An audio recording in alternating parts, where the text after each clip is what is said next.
Everyone सबैलाई नमस्कार। Simple chicken curry बनाउने तरिका। आज म चिकन ग्रेभी बनाउँदैछु।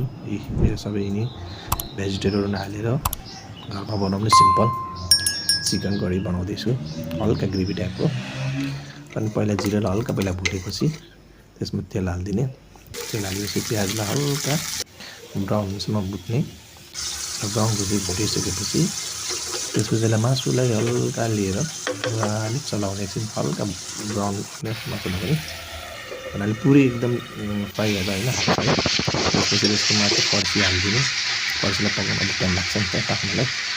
सो यसलाई पनि मजाले एकछिन चलाइसकेपछि छोडिदिने। जस्ट 1 मिनट 2 मिनट जति हल्का छोडिदिनु सफ्ट हुन्छ। त्यसपछि टमाटर हालिदिने।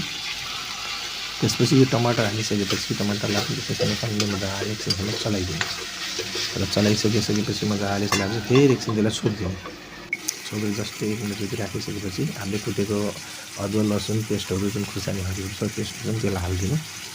मसलासित हालेर मजाले हालिसकेपछि त्यसलाई मजाले त्यसको माथि फेरि गोल्डी मसला जो आफ्नो घरमा के छ त्यो हिसाबको बेसारहरू अनि चट्टा मसलाहरू सब्जी मसलाहरू त्यसपछि माथिबाट नुनहरू हालेर फेरि एकछिन त्यसलाई मजाले सबैलाई मिक्स गरिदिने। त्यसपछि माथिबाट हरियो मटर पनि हालिदिने।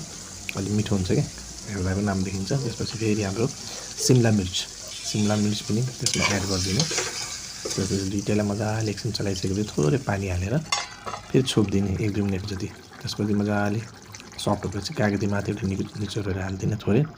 त्यसपछि माथिबाट सोया ससहरू सबै हालिसकेपछि मजाले 2 मिनट जति मजाले एकछिन पाक्न दिनुहोस्। त्यसपछि अब झोल यतिकै राखिदिनु भयो। अब झोल आफूलाई अब कम चाहिन्छ भने घटाउँदा हुनुभयो। Thank you very much.